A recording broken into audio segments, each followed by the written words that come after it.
Bom, pessoal, então a gente vai começar aqui a estudar calorimetria, certo? E como o próprio nome sugere, a gente vai estudar o calor, né? Calorimetria, ou seja, medida do calor. Mas não só a medida do calor, né? Como ele se propaga, enfim. Vamos voltar nossos olhos para o calor. E vocês lembram mais ou menos o que é calor, não lembram? A gente conversou sobre isso nas primeiras aulas. Calor, a gente normalmente usa ele no cotidiano com um sentido meio diferente da física, né? Quando a gente fala que hoje está calor, a gente quer dizer que hoje está quente, como se calor fosse sinônimo de temperatura, mas na verdade calor não é nada disso. Calor é o trânsito de energia.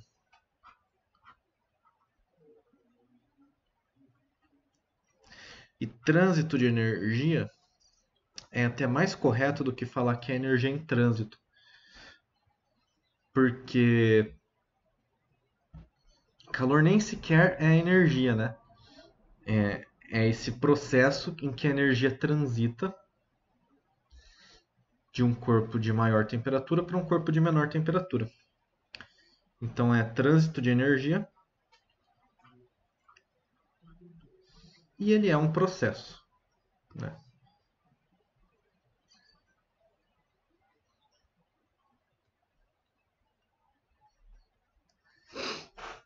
Mas não é algo que o corpo tenha, né? A gente não fala que o corpo tem calor, né? A gente fala que ele perde ou ganha energia através do calor, ou seja, através do processo de trânsito de energia para um corpo de maior temperatura para um corpo de menor temperatura. E aí essa energia em trânsito, ela pode fazer variar a temperatura de um corpo, e quando ela faz variar a temperatura de um corpo, a gente está falando da. Que é a temperatura mesmo? É o grau de agitação das moléculas. Né? Então aqui a gente está falando da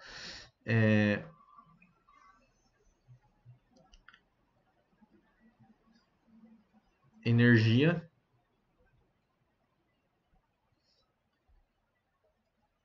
cinética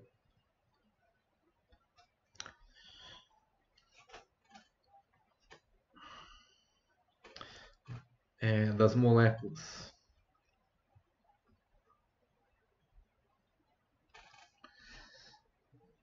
Das moléculas ou partículas, né? Estou escrevendo aqui moléculas no sentido mais geral. Então ele pode fazer variar essa energia cinética das moléculas, ou ele ainda pode fazer alterar o estado de agregação das partículas. E aí o estado de agregação das partículas vai ser a energia potencial, certo? Energia potencial das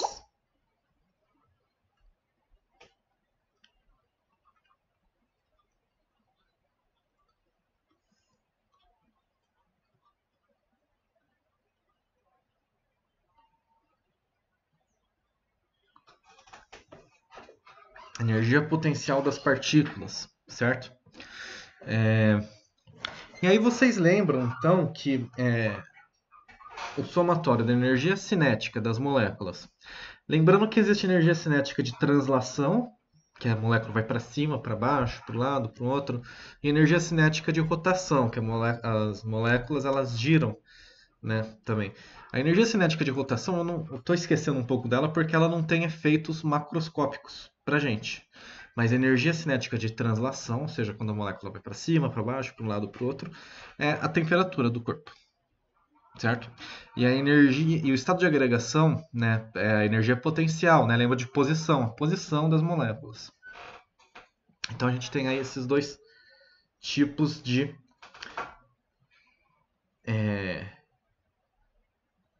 energia interna, que é aquela energia microscópica, né?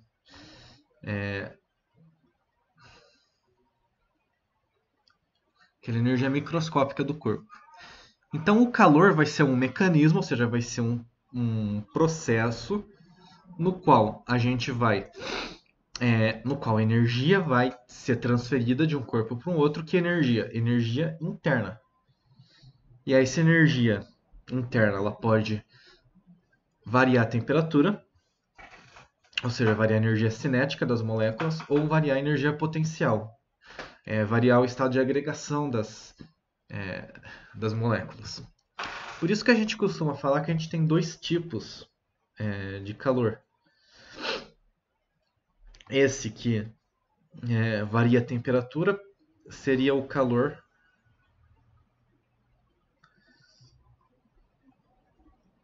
sensível. Sensível porque ele pode ser sentido pelo termômetro, né? A gente consegue medir ele pelo termômetro.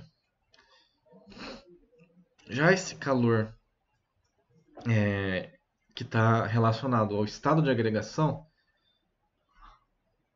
a gente chama de calor latente.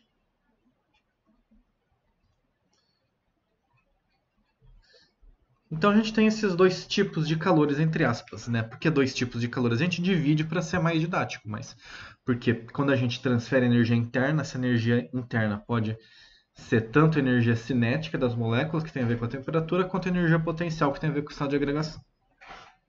Só por causa disso que a gente meio que divide entre esses dois tipos de calor. Então, na calorimetria, a gente vai estudar o calor sensível e a variação de temperatura, o calor latente, as mudanças de estado físico e a propagação do calor, né? Como o calor se propaga no meio. São essas nossas três questões aí que a gente tem para ver. Então, o calor é um trânsito de energia que faz variar a energia interna. E essa energia interna pode ser energia cinética de translação das moléculas, que tem a ver com a temperatura. Até coloquei aqui o.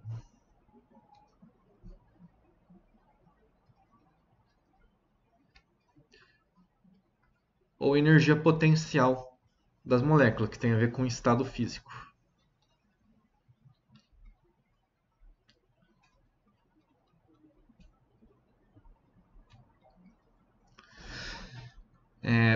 Essa energia cinética de translação das moléculas, que também que tem a ver com a temperatura, a gente pode também chamar de energia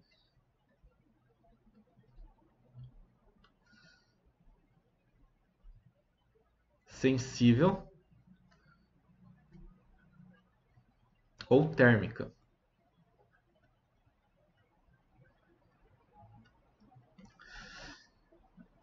E essa energia potencial que tem a ver com o estado físico é a energia latente.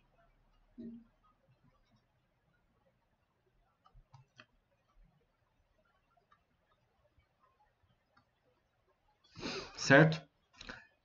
Então esse trânsito de energia vai fazer variar essa energia interna, que basicamente o somatório dessas duas aqui, certo?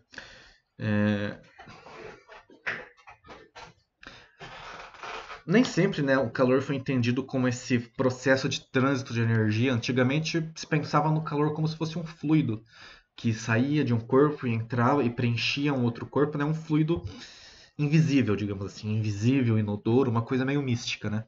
Que saía de um corpo, entrava no outro e esquentava.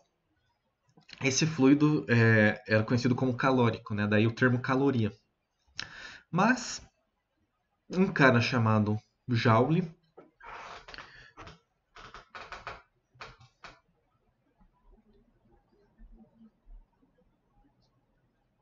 então o Joule, o famoso Joule, né? Que dá um nome para unidade de medida de energia, ele fez essa experiência aqui, mostrando que existe relação entre calor e energia, certo? Entre temperatura e energia, digamos assim. O que ele fez aqui? Ele colocou aqui, não sei se vocês estão vendo, essa imagem estão percebendo o que está acontecendo aqui nessa imagem. Então ele colocou dois pesos aqui, certo? Esses pesos estão ligados aqui numa polia e estão amarrados aqui nesse eixo aqui no qual tem umas pás. E aí, conforme esses pesos aqui eles vão descendo, eles vão movimentando essas pás aqui, tá? Essas pás aqui vão movimentando. E esse recipiente aqui está preenchido com água e tem um termômetro aqui que verifica a temperatura da água. Então, conforme esses pesos vão descendo, ele soltou esses pesos, isso daqui, esse eixo aqui foi girando e foi movimentando essas pás. Essas pás foram agitando a água e a água foi esquentando. O que está acontecendo aqui, na verdade? A gente tem aqui a força gravitacional realizando trabalho, certo? Realizando trabalho nesses pesos, fazendo variar a energia potencial, certo? Energia potencial gravitacional. Então, conforme eles vão descendo, e é muito importante falar que eles desceram com velocidade constante, logo, se a gente tem velocidade constante, variação não temos variação de velocidade, então a gente tem que a variação de energia cinética ela é zero. Então a gente só tem energia potencial variando aqui, certo? Que a velocidade está constante, a energia cinética não está variando.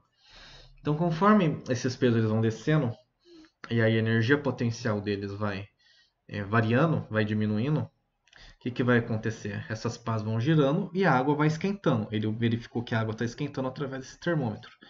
Então essa energia potencial está sendo convertida, digamos assim, em energia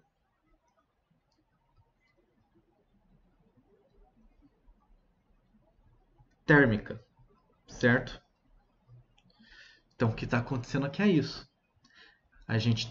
O Joule achou uma relação entre a energia mecânica e a energia e o térmica, né? E a temperatura e o calor. Isso foi muito importante para que é a partir daí que nasce a termodinâmica, né? Ou seja, o estudo da dinâmica, do calor, enfim. Então, a partir daí, se começou a se entender o calor como um processo de transferência de energia, né? E não como aquele fluido místico que esquentava, que preenchia os corpos. A partir daí, ele achou o que a gente chama de equivalente mecânico do calor.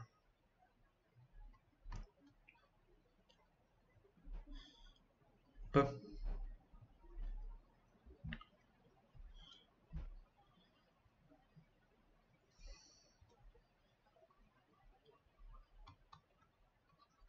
Então, equivalente mecânico do calor.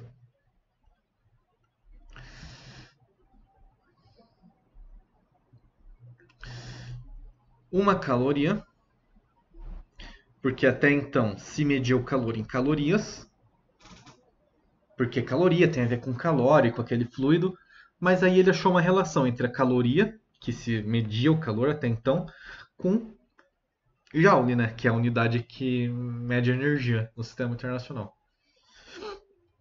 que é mais ou menos 4,18 joules.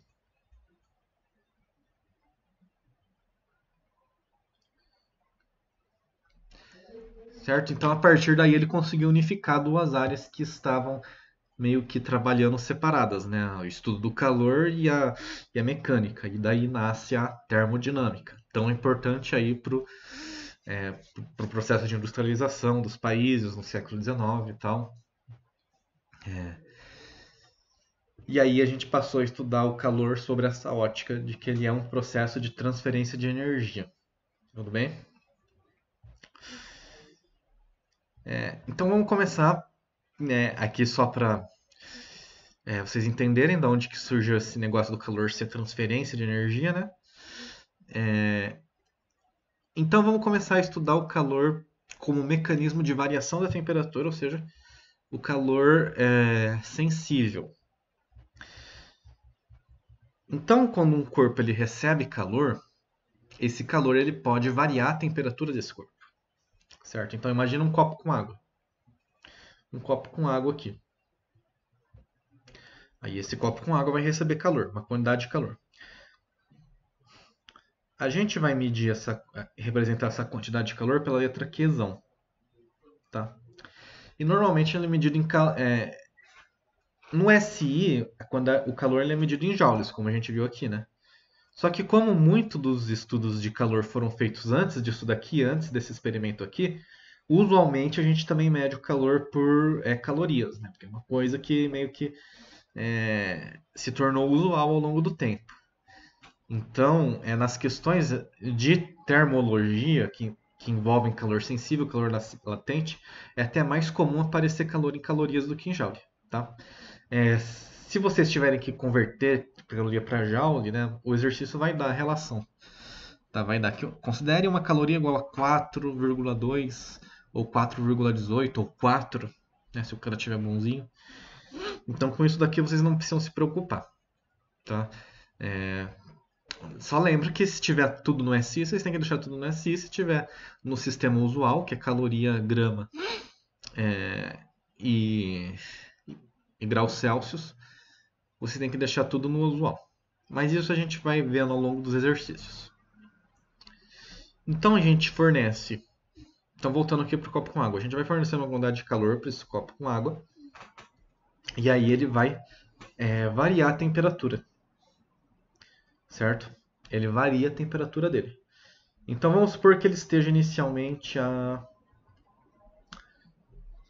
20 graus Celsius. A gente fornece uma quantidade de calor de 100 calorias para ele. E aí ele foi para uma temperatura de 21 graus Celsius. Quanto que foi a variação de temperatura que ele teve aqui? Ele teve uma variação de temperatura de 1 grau, né? Se ele estava com 20 e ele foi para 21, variação de temperatura 1 grau.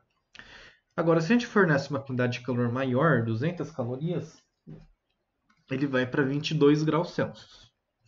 Quanto que foi o ΔT aqui? Desculpa, a variação de temperatura aqui. De 20 para 22 e 2 graus Celsius. Aqui é a mesma coisa, a gente forneceu 300 calorias para esse copo com água. E aí, ele variou agora para 23 graus, ou seja, variou 3 graus Celsius.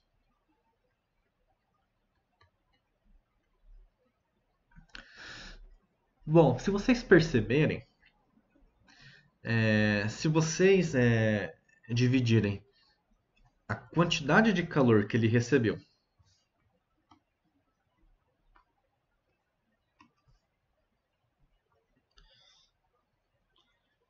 pela variação de temperatura, esse número aqui ele vai ser constante para esse copo com água. Tá? Então, 100 calorias por 1, isso é 100. Aqui, se a gente dividir a quantidade de calor que ele recebeu pela variação de temperatura que ele teve. 200 por 2, isso é 100. A mesma coisa aqui.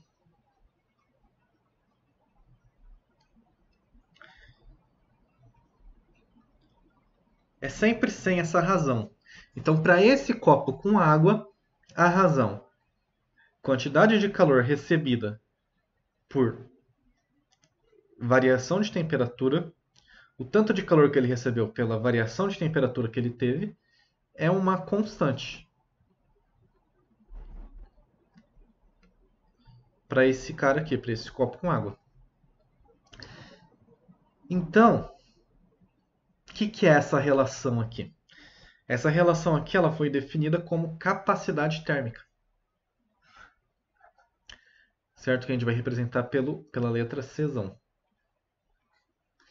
Então, capacidade térmica vai ser essa relação aqui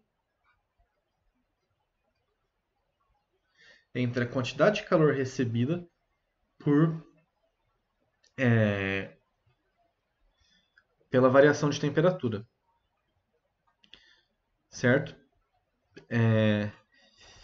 Então, aqui, nesse caso aqui, a capacidade térmica desse copo com água é 100 calorias por grau Celsius. O que significa isso daqui?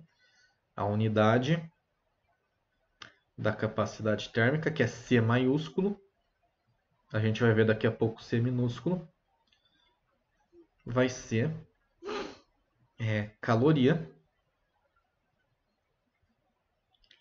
dividido por graus Celsius. Então, falar que esse copo com água tem uma capacidade térmica de 100 calorias por grau Celsius, o que, que significa falar em português? Significa falar que, para variar 1 grau Celsius, esse copo com água precisa receber 100 calorias de calor. Se a gente pegasse, sei lá, vamos pensar aqui numa barra de metal. E essa barra de metal tem a capacidade térmica de 50 calorias por grau Celsius. O que, que significa ele ter a capacidade térmica de 50 calorias por grau Celsius? Significa dizer que, para variar 1 grau Celsius, a temperatura dessa barra de metal, ele precisa receber 50 calorias de calor. Então é isso que a capacidade térmica ela nos diz, né? Quanto de calor ele precisa receber para ele variar a temperatura dele em 1 grau Celsius. Tudo bem? E eu gosto de fazer sempre uma analogia. Uma analogia. Porque a capacidade térmica ela recebe um outro nome muito legal, que é de. Então, vou escrever aqui, ó. Capacidade térmica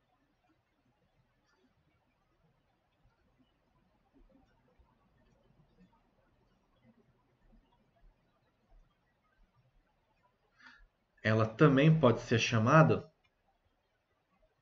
de inércia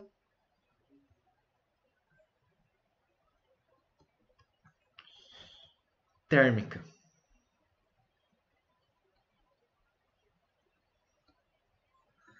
Ora, inércia térmica, olha que legal esse nome. Né? Dá pra gente fazer uma analogia bem legal aí, ó. Porque o que é inércia? Né? O que vocês aprenderam o que é inércia lá com o professor de mecânica? Que inércia é a tendência de se permanecer como está, não é?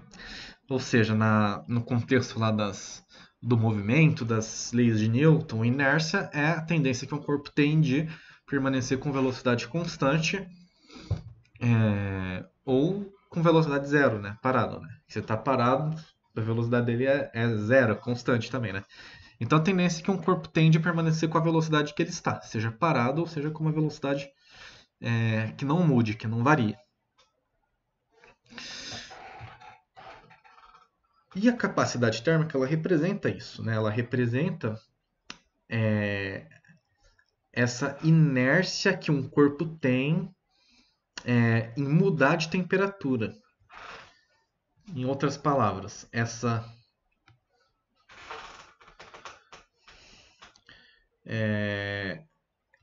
robustez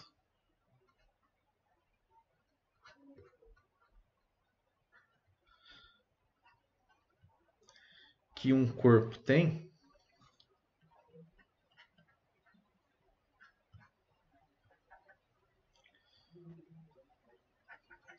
em mudar a temperatura dele.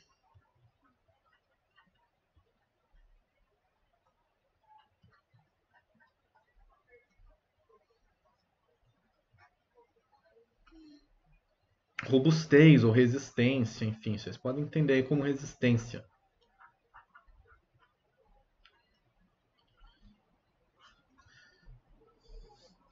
No caso do movimento, o que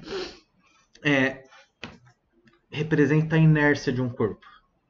O que representa a resistência de um corpo em variar a velocidade dele? Se vocês lembrarem da segunda lei de Newton,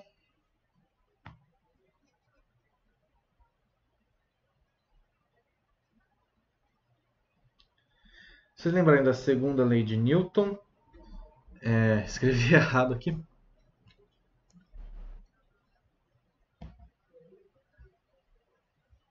Pera aí, gente, que isso daqui Testa a paciência da gente. Então, se vocês lembrarem lá da segunda lei de Newton,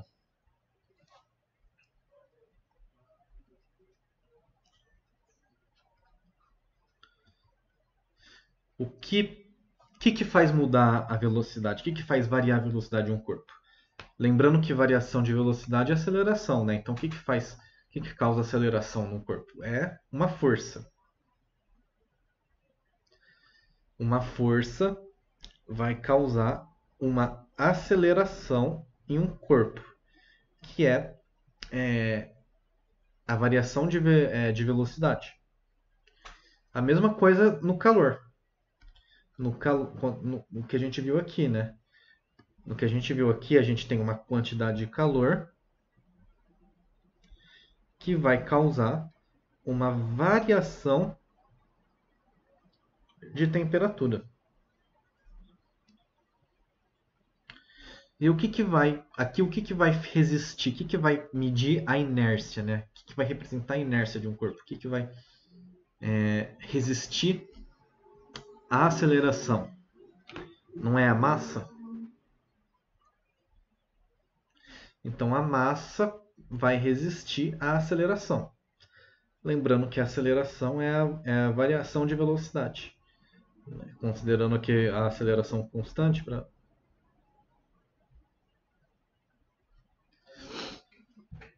Então a massa ela faz aqui o papel da inércia no movimento. Ela resiste à variação da velocidade. Certo? E esse mesmo papel que a massa tem aqui na segunda lei de Newton, a capacidade térmica vai ter aqui no, é, na termologia, ou seja, a capacidade térmica ser a, vai representar a dificuldade que um corpo vai oferecer à variação de temperatura. Da mesma forma que a massa representa a dificuldade que um corpo oferece à variação de velocidade. Quanto maior a massa, quanto mais maçudo um corpo, mais difícil é de variar a velocidade dele, de fazer ele se movimentar, sair do repouso e se movimentar, ou de parar ele, certo?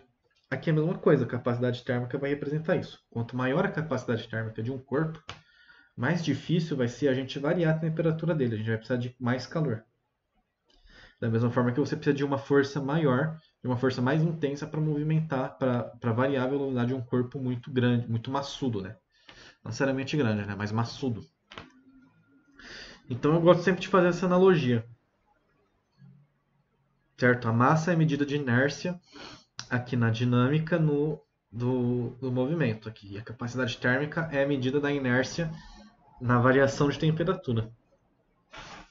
Então aí só uma analogia que dá para a gente fazer. Tudo bem? Agora, aqui a gente falou que esse copo tem uma capacidade térmica tal, né? 100 calorias por grama, desculpa, 100 calorias por grau Celsius. Se a gente tiver uma jarra com água agora, né? Pensa aqui, um copo e uma jarra com água. A capacidade térmica vai ser a mesma? A do copo a gente já viu que é 100 calorias por grau Celsius. E a da jarra? Será que vai ser a mesma? Será que vai mudar? Hum? Tem diferença a gente pegar um copo de água ou uma jarra de água? Tem, certo? Tem porque a capacidade térmica é uma propriedade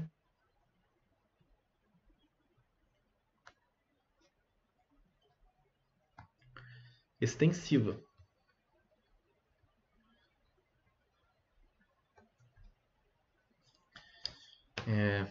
E como tal, depende da extensão do corpo, né? Depende do tanto que a gente pega. Então, se a gente pegar uma massa maior de água, a capacidade térmica vai ser diferente, ela vai ser maior.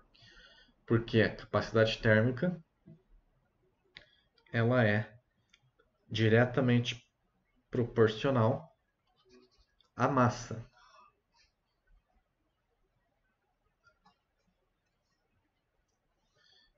Então, a capacidade térmica ela é proporcional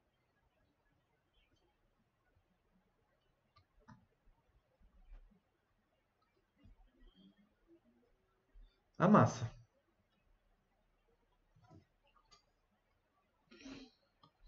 Então eu não sei aqui quanto que teria se... Vamos chutar aí. Se aqui tem 100 gramas e aqui tem 1000 gramas, a gente pode dizer que a capacidade térmica dessa jarra seria o quê? 1000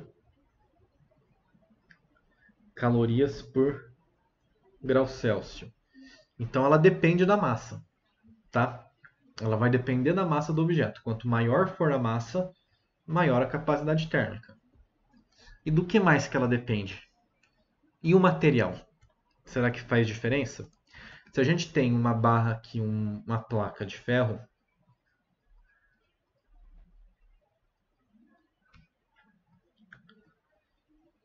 e aqui a gente tem uma placa de, sei lá, cobre. Se aqui tem 100 gramas e aqui tem 100 gramas, a gente pode dizer que aqui a capacidade térmica é igual?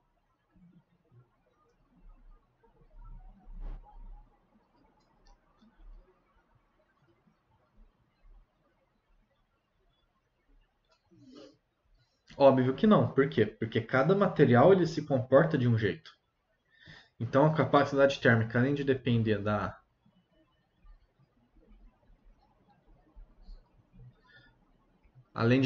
massa, ela vai depender também do material.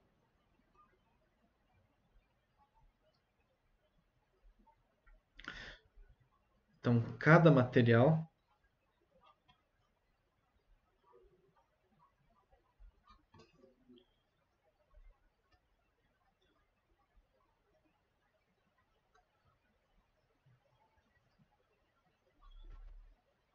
se comporta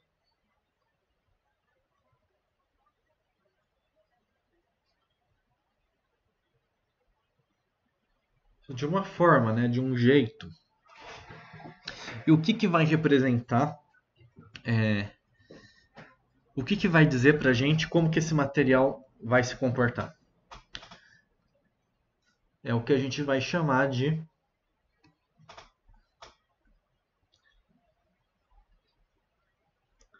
calor específico, que a gente vai representar pela letra Czinho. Então a capacidade térmica ela vai depender da massa e ela vai depender do calor específico. Logo a gente pode escrever que a capacidade térmica vai ser igual a o calor específico, que é esse Czinho, vezes a massa.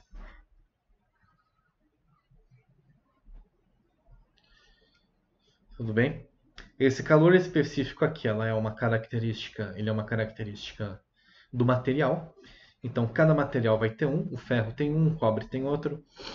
E o material e a massa, isso não depende do material, né? Depende do quanto que a gente pega do material. Mas o calor específico ele é uma propriedade do material, tá?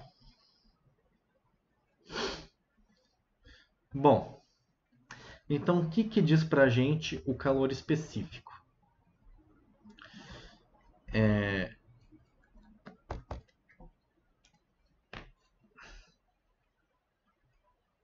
O calor específico, se a gente isolar ele aqui nessa equação, a gente vai achar que o calor específico é a capacidade térmica dividido pela massa. Por outro lado, a capacidade térmica, aqui que ela é mesmo, voltando lá para o começo. A capacidade térmica ela é quantidade de calor dividido por variação de temperatura.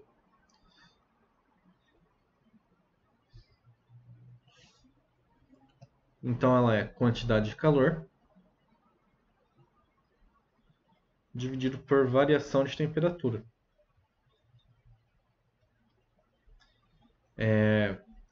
Então jogando isso daqui lá para baixo, a gente vai ver que o calor específico ele é a quantidade de calor dividido pela massa vezes a variação de temperatura.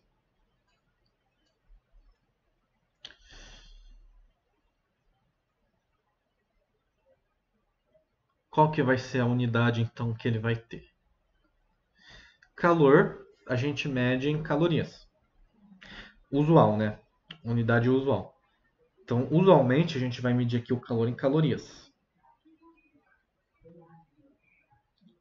A massa, usualmente a gente vai medir em gramas. E a variação de temperatura, graus Celsius. Então, caloria por grama vezes graus Celsius. Ou no SI, é mais difícil aparecer nesse tipo de questão, mas no SI vai ser Joule por quilo vezes Kelvin, né? Só colocar aí as unidades do SI. Bom, então vamos ver o que ele significa, né? Isso daqui no, na matemática, mas em português, o que significa? Vamos pegar aqui um material qualquer.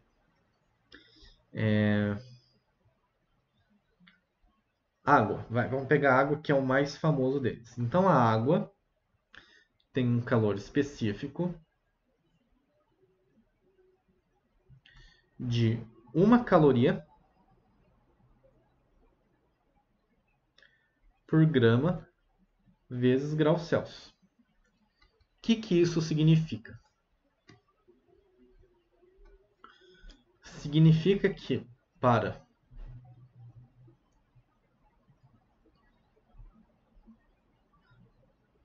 variar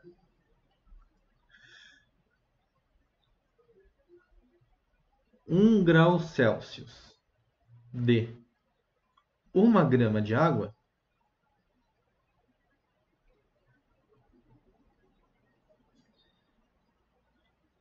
precisamos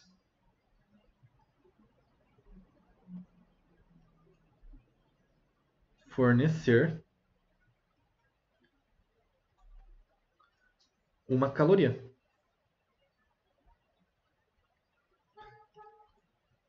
Então, o calor específico ele vai representar o quanto de calor a gente precisa fornecer para aumentar 1 grau Celsius de 1 grama do material. Tudo bem? Então é uma coisa semelhante à capacidade térmica, só que a capacidade térmica ela não tinha massa fixa, né? Agora a gente tem a massa fixa, é 1 grama. Para variar 1 grama para variar 1 grau Celsius de 1 grama de uma determinada substância, a gente precisa fornecer 1 caloria.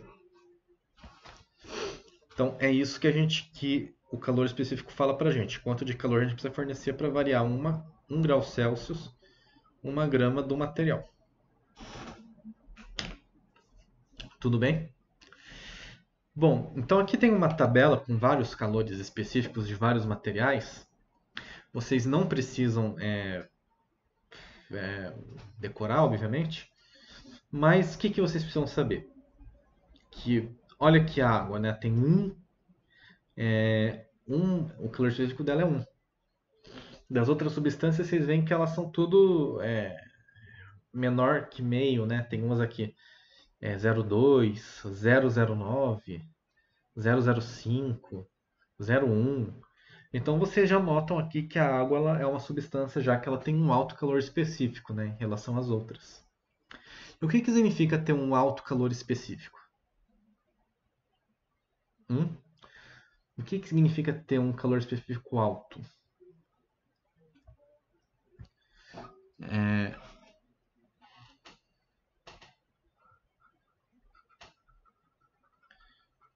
Se o calor específico representa quantas calorias 1 grama do corpo precisa receber para variar 1 grau Celsius, um alto calor específico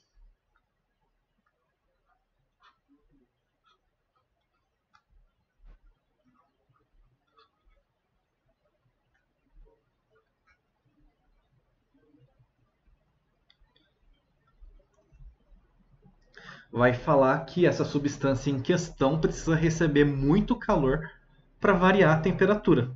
Concorda? É a mesma coisa da capacidade térmica, digamos assim, né? Capacidade térmica e calor específico são diretamente proporcionais. Então, se a gente tem aqui um alto calor específico, a gente vai ter uma alta capacidade térmica. Significa que o corpo ele vai ter muita dificuldade de variar a temperatura dele.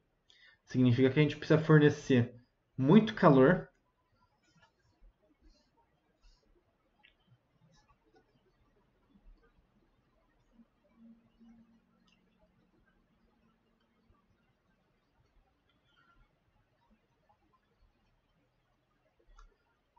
para aumentar a temperatura dele. E o contrário também é válido, né? Significa que ele precisa perder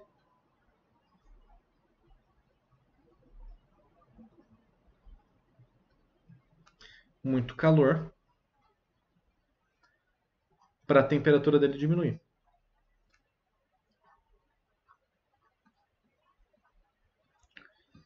Então, o fato de um corpo ter um alto calor específico significa que ele vai ter muita dificuldade para esquentar, mas uma vez que ele já se esquentou, ele também vai ter muita dificuldade para esfriar, certo? A água é uma substância que ela tem um calor específico alto. E isso traz algumas consequências, por exemplo, a famosa, né, brisa marítima e brisa terrestre. Então, o que que acontece? No dia, a gente tem aqui a Terra. A Terra ela tem um calor específico baixo, né? Terra é basicamente minerais como silício, principalmente silício, né, se eu não me engano. Então, é um material que tem um calor específico baixo. Significa que a Terra esquenta muito rápido. E a água, como tem um calor específico alto, vai demorar para esquentar. Então, o que que acontece no dia quando está recebendo o sol? Tanto a água quanto a terra. Eles estão recebendo o calor do sol. E aí a água esquenta, demora mais para esquentar, e a terra esquenta muito rápido. Então a terra fica quente muito rápido, enquanto a água está lá começando a esquentar, a terra já está quente. O ar que fica aqui em cima da terra, ele também esquenta, né? Porque a terra esquentou, e aí o ar ele fica quente. E ar quente tem uma densidade menor, ele sobe. E aqui acontece o contrário. O ar aqui em cima do oceano ele também fica, como a água ela vai estar mais fria que a Terra, o ar aqui fica frio. E aí ar frio ele desce, né? Porque ele fica mais denso. E aí vocês estudam lá em geografia que o ar sempre circula das regiões de pressão alta, ou seja, de ar frio, para as regiões de pressão baixa, né, do ar quente. Então vai ter um vento aqui na direção da Terra do oceano para a Terra. Porque se cria uma zona de pressão alta aqui, porque o ar está frio, e se cria aqui uma zona de pressão baixa aqui, porque o ar está quente. Então o vento circula aqui nessa direção aqui. Aí a gente chama de brisa marítima, que é uma brisa que vem um vento que vem do mar. E de noite acontece o contrário, por quê? Porque de noite o sol foi embora, começa a esfriar. A Terra, da mesma forma que ela esquentou muito rápido, ela vai esfriar muito rápido. Então o ar vai ficar frio aqui, vai criar uma zona de pressão alta. E aqui a água, ela absorveu o calor durante o dia todo. E ela vai demorar a noite toda para esquentar, porque da mesma forma que ela demorou para esquentar, ela vai demorar para esfriar. Então ela ficou lá recebendo calor. Agora que ela esquentou, ela vai ficar a noite toda quente. Vai demorar para esfriar. Então o ar aqui, o oceano vai ficar mais quente que a Terra e aqui a gente vai ter uma zona de pressão baixa, porque o ar vai estar quente. E aí o sentido do vento se inverte agora, vai da Terra pro mar, né? Então a gente chama de brisa terrestre. Isso é muito comum a gente observar na piscina, né? Normalmente de noite a piscina ela tá quente. Por quê? Porque a piscina ficou recebendo sol o dia inteiro, o dia inteiro. Se você for meio-dia entrar na piscina, é capaz dela ainda estar gelada. Por quê? Porque o, o piso pode estar pelando de quente, mas a piscina não vai estar gelada. Por quê? Porque o calor específico do piso é bem menor do que o da água, certo? Então a piscina ela não esquentou ainda. Mas aí ela vai ficar o dia inteiro recebendo calor, e aí quando ela esquenta lá pelas acho que 4 da tarde, não sei, tô chutando aqui. Aí ela vai demorar para esfriar, né? Ela vai ficar a noite toda quente. Então, de noite a piscina tá quente ainda, porque ela recebeu calor o dia todo. E aí, como a água tem um calor específico alto, ela vai demorar para esfriar. Isso explica também porque a gente tem uma grande amplitude térmica nos desertos.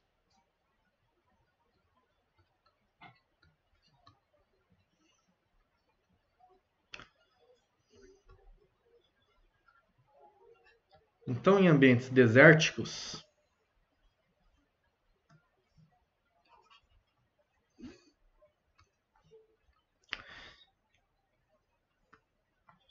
a gente tem uma amplitude térmica muito grande.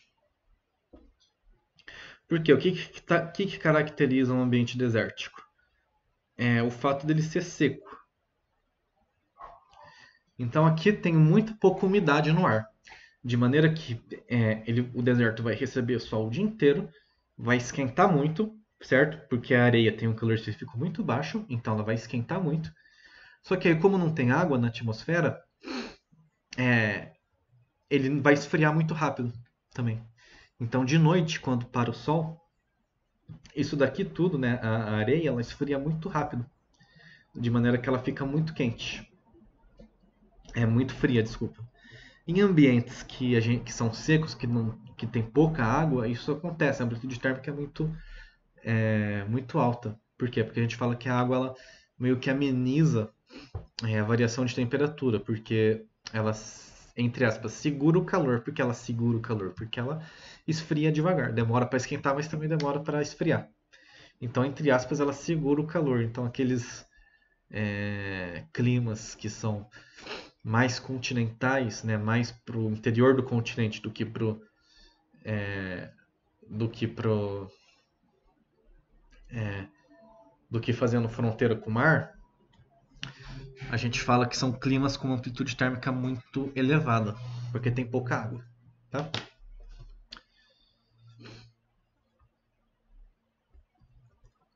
E aí a gente vai, para a gente diferenciar, para finalizar e para a gente diferenciar de uma vez por todas capacidade térmica de calor específico, eu faço a pergunta para vocês: é possível materiais diferentes terem a mesma capacidade térmica e o mesmo calor específico? Se a gente pegar, por exemplo, aqui eu anotei que é uma coisa que a gente não precisa saber de decor também, né? Se a gente pegar aqui, opa,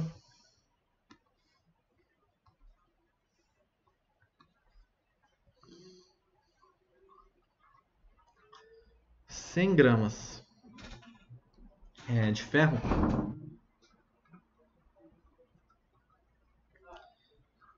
oi, pera aí, sendo que o calor específico do ferro ele é 0,11,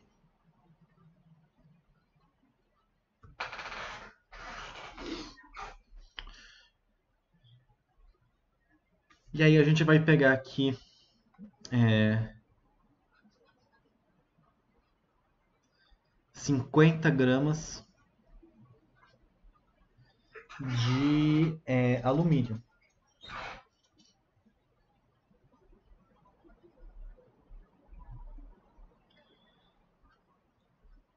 O calor específico do alumínio vai ser 0,22.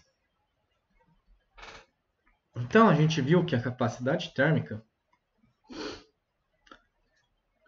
é calor específico vezes a massa. O calor específico ele não tem como ser igual para materiais diferentes. Por quê? Porque ele depende do material. Agora, a capacidade térmica ela não depende só do calor específico, ela depende só da massa, né? Então, se a gente for calcular a capacidade térmica aqui do ferro, a gente vai ter que 0,11 vezes 100, que vai dar 11 calorias por grau Celsius. E se a gente for calcular aqui a capacidade térmica para esse alumínio aqui, para essa placa de alumínio aqui de 50 gramas, a gente vai ver que vai dar a mesma coisa,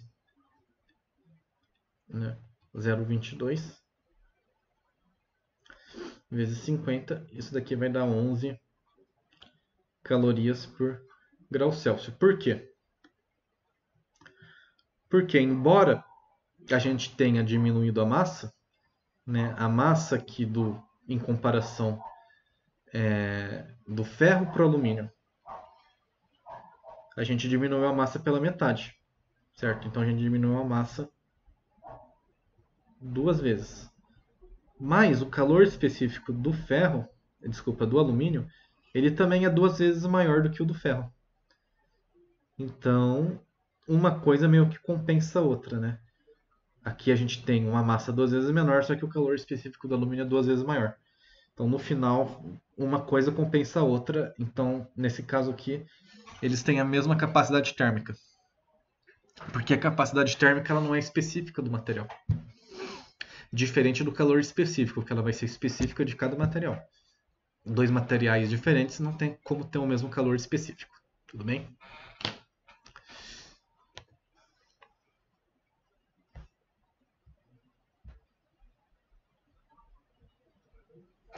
Então, por enquanto é só.